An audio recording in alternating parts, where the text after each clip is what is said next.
Guinéennes, chers compatriotes, je m'adresse de nouveau à vous ce soir pour vous faire le point de la situation de la crise sanitaire que traverse notre pays et vous informer des nouvelles mesures rendues nécessaires par l'évolution de la pandémie en Guinée. J'aborde cet exercice avec gravité, mais avec l'espoir que nous viendrons rapidement à bout de cette grave maladie. J'exprime mes sincères remerciements au peuple de Guinée pour ses efforts contenus dans la riposte contre le Covid-19, son adhésion à la stratégie du gouvernement dans la lutte contre cette pandémie nous permet d'envisager l'avenir avec optimisme. Chers concitoyens, dès les premières heures de l'apparition du coronavirus dans notre pays, j'ai instruit le gouvernement pour que la gestion de cette crise soit sa priorité. Ceci a favorisé une meilleure coordination et une plus grande efficacité de l'action gouvernementale dans la riposte à la pandémie. Notre stratégie a toujours consisté à moduler subtilement les mesures sanitaires, sociales et économiques afin qu'elles répondent efficacement à la gravité de la situation sans trop nuire aux conditions de vie des populations. C'est ainsi que dès les premières heures, j'ai déclaré l'état d'urgence dans notre pays et fait prendre des mesures spécifiques dans le but de contenir la propagation du virus. Entre autres, le port du masque dans l'espace public, la fermeture des frontières terrestres, maritimes, aériennes, les restrictions spécifiques au transport des personnes et des marchandises, la fermeture des écoles, universités et lieux de culte, la suspension des conférences et colloques internationaux, ainsi que l'interdiction des tournois artistiques et sportifs et la limitation des rassemblements de personnes sont entrées en vigueur. En cohérence avec notre stratégie dans cette riposte, certaines dispositions ont été ajustées et des mesures d'allègement adoptées lorsque cela était opportun.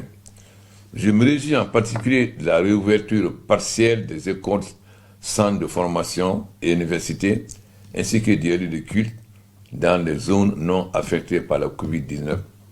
Chers concitoyens, je suis conscient des contraintes liées à ces mesures et particulièrement leur impact sur notre quotidien. Mais je ne le dirai jamais assez. Elles sont le sacrifice à consentir pour préserver nos vies, reprendre nos activités habituelles et renouer rapidement avec l'élan de croissance de notre économie. Je vous invite, chers compatriotes, à ne pas relâcher vos efforts dans cette lutte au risque de voir notre pays retomber comme d'autres dans de nouvelles vagues de contamination qui annihileraient toutes nos actions antérieures. En effet, malgré les appels à la discipline et respect rigoureux des règles édictées par les autorités sanitaires, je constate avec regret et amertume le relâchement par endroits des mesures barrières et notamment le non-respect du port du masque en public et à la maison, la violation des dispositions visant à la limiter des rassemblements des personnes, ainsi que les déplacements intempestifs de Conakry vers l'intérieur du pays. Ces pratiques non citoyennes ont eu pour conséquence l'apparition de nouveaux cas dans certaines villes de notre pays, jusque-là épargnées. Je me laisse d'abord aux imams. Cette année, aucun pays musulman n'a pu effectuer le pèlerinage.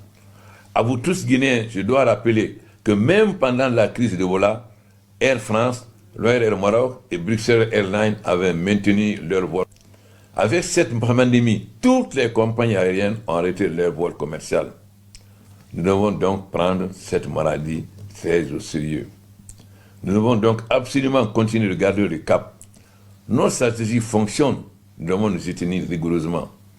Guinéens et Guinéens, à l'heure où la plupart des pays amorcent leur processus de déconfinement, avec la question centrale de la réouverture des frontières et la reprise des vols internationaux, nous nous devons de faire preuve de plus de responsabilité et de vigilance en évitant tout relâchement qui favorise de nouvelles contaminations.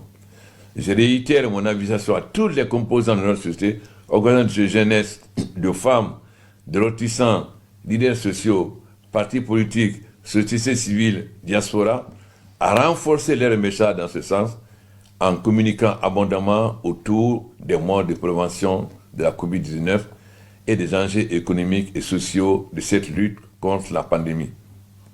Le gouvernement, pour sa part, poursuivra ses efforts en vue d'apporter les réponses appropriées aux défis sanitaires et économiques que représente cette pandémie. En raison de l'apparition de cas à l'intérieur du pays, de nombreux centres de traitement épidémiologique sont en phase d'activation. Par ailleurs, je me réjouis de l'augmentation sensible de notre capacité de réalisation de tests de dépistage et de la multiplication des sites de prélèvement.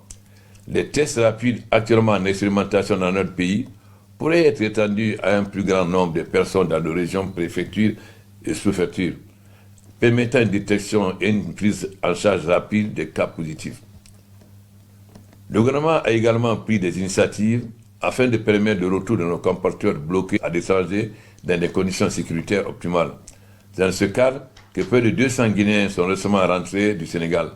Nous en attendons d'autres dans les prochains jours en provenant d'autres pays. Chers concitoyens, il est vrai que notre pays dispose actuellement d'indicateurs flatteurs. En effet, sur 45 114 personnes testées, nous avons 6 276 cas positifs et 4 981 guéris, soit 79% de taux de guérison. Nous avons hélas, malheureusement, eu 38 décès, soit 0,6%.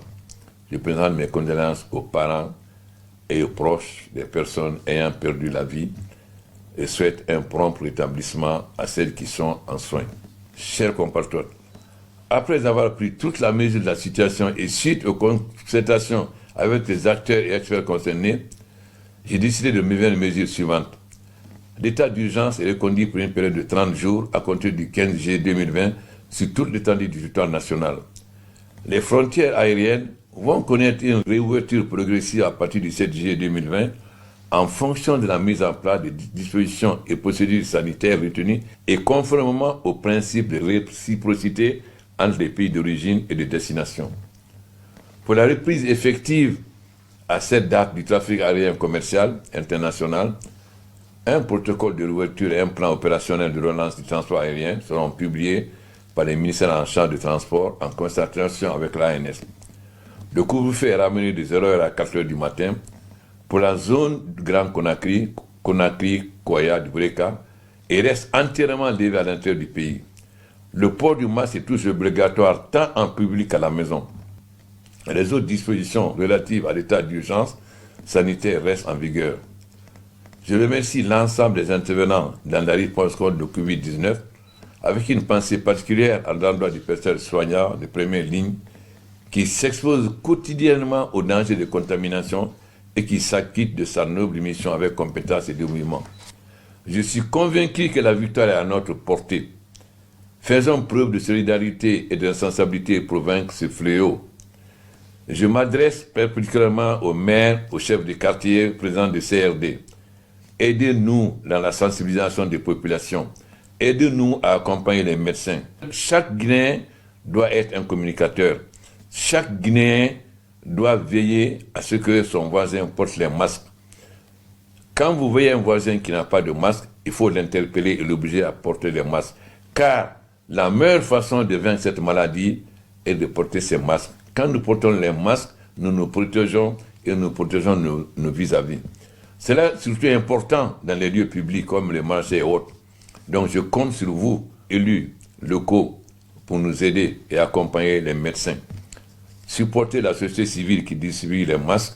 Apportez votre aide aux médecins pour que tous les cas positifs puissent être hospitalisés et soignés. Que Dieu bénisse la Guinée. Je vous remercie.